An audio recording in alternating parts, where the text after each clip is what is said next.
Hello friends, welcome to my channel রোমানাস cooking world. আমি আজকে আপনাদের জন্য নিয়ে এসেছি ইফতারি স্পেশাল একটা রেসিপি, আর সেটা হলো সাগুদানার ফ্রুট স্যালাদ। এইটা এতটাই টেস্টি যে আপনি সারাদিন রোজার পরে খেলে আপনার শরীর মন সতেজ হয়ে যাবে, খুবই ভালো লাগবে। আশা করছি আজকের রেসিপিটি আপনাদের কাছে ভালো লাগবে, আর যদি ভালো লেগে থাকে তাহলে সাবস্ক্রাইব মাই চ্যানেল। তাহলে চলুন শুরু করা যাক কীভাবে তৈরি করব এটা। সাগুটাকে রান্না করার জন্য আমি এখানে নিয়েছি 2.5 কাপ দুধ। দুধটাকে নিয়ে আমি 5-6 মিনিট জাল করে নিয়েছি। এখন এখানে আমি দিয়ে দিব 1/2 কাপ চিনি। মিষ্টিটা আপনাদের পছন্দ মতো দিয়ে নেবেন। আমি এখানে 1/2 কাপ দিচ্ছি। পরে আবার আমি একটু চিনি অ্যাড করব এটার সাথে। এখন এই চিনিটা দিয়ে আমি আর কিছুক্ষণ জাল করে নেব। দুধটাতে বলক চলে আসছে। আমি এখানে 1/2 কাপ সাগুকে একটু জর্দা কালার দিয়ে একটু ফুটিয়ে নিয়েছি। এটা এখন আমি এখানে দিয়ে দিব। আপনারা চাইলে কিন্তু এখানেও সরাসরি সাগুটাকে আগে থেকে ভিজিয়ে রেখে দিয়ে দিতে পারেন। এখন এগুলাকে খুব ভালো করে নেড়ে চেড়ে মিক্স করে দিব, যাতে কোথাও জমাট বেঁধে না থাকে।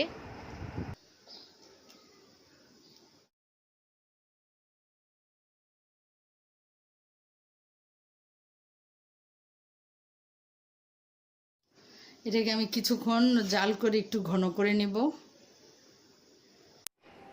এখন এখানে আমি নিয়েছি 2 টেবিল চামচ পোলাওর চাউল। আপনারা যে কোনো চাল ইউজ করতে পারেন। আর দিব কিছু চীনা বাদাম,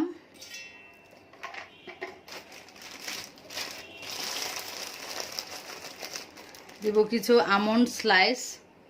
আপনারা এখানে আমন্ড আস্তটাও ইউজ করতে পারেন, কোনো সমস্যা নাই। কাজু বাদাম, আপনাদের পছন্দের যে কোনো বাদাম এখানে আপনারা ইউজ করতে পারেন। আর দিব সামান্য চিনি।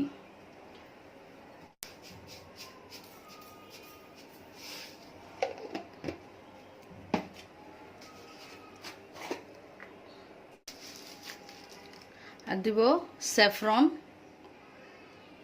আপনাদের কাছে এটা না থাকলে বাদ দিলেও কোনো সমস্যা নেই। সেই ক্ষেত্রে এখানে গোলাপ জল বা একটু গোলাপ জল না হয় কেওড়া জল দিয়ে দিবেন। আমি এখন এগুলোকে ব্লেন্ডারে খুব ভালো করে গুঁড়া করে নিব। দেখুন, এটাকে আমি খুব সুন্দর করে গুঁড়া করে নিয়েছি।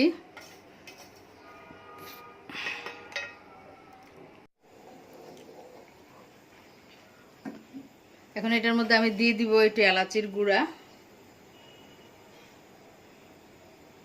আপনাদের কাছে গুঁড়া না থাকলে আস্তেও দিতে পারেন।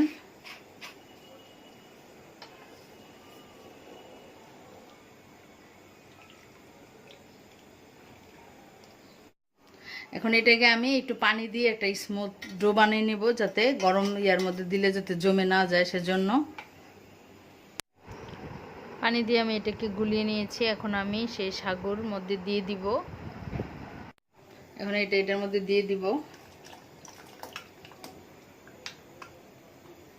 দিয়ে সাথে সাথে নাড়তে হবে, না হলে নিচে লেগে যাবে, দলা পাকিয়ে যেতে পারে একদিকে।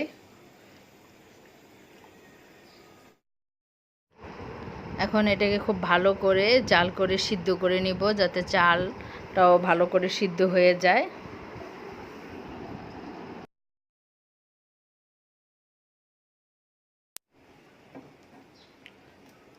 এটা ঘন হয়ে গেছে, দেখুন এরকম হবে। ঠান্ডা হলে এটা একটু ঘন হবে।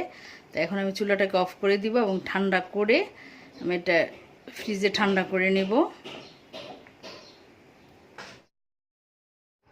সাগুটাকে আমি ঘন্টাখানেক ফ্রিজে রেখে ঠান্ডা করে নিয়েছি। এখন এখানে আমি কিছু ফ্রুটস অ্যাড করব। আনার নিয়েছি, সবুজ আঙ্গুর নিয়েছি, তারপর লাল আঙ্গুর নিয়েছি এবং অ্যাপেল নিয়েছি। আপনারা আপনাদের পছন্দ মতো যে কোনো ফ্রুটস এখানে অ্যাড করতে পারেন। এখন আমি একে একে সবগুলো মিক্স করে দিব।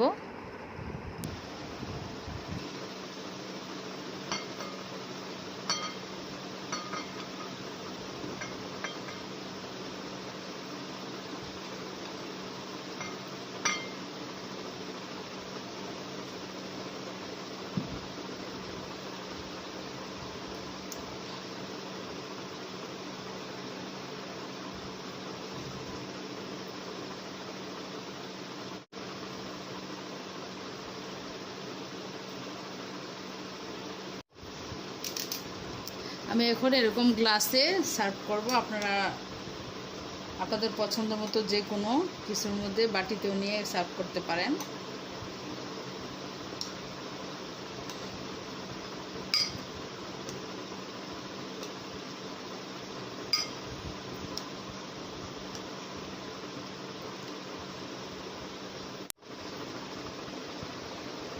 এখন কিছু আনার দিয়ে আমি এটাকে সাজিয়ে দিব।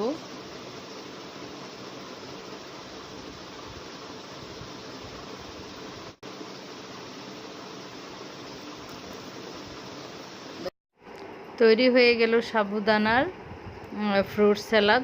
আশা করছি আজকের রেসিপিটি আপনাদের কাছে ভালো লেগেছে। আর যদি ভালো লেগে থাকে তাহলে এই রোজা একবার এই রেসিপিটাকে ট্রাই করবেন এবং কমেন্ট বক্সে জানাবেন যে কেমন হলো। আর আমার চ্যানেলটিকে সাবস্ক্রাইব করবেন, লাইক কমেন্ট শেয়ার করবেন ফ্যামিলি ও ফ্রেন্ডদের সাথে।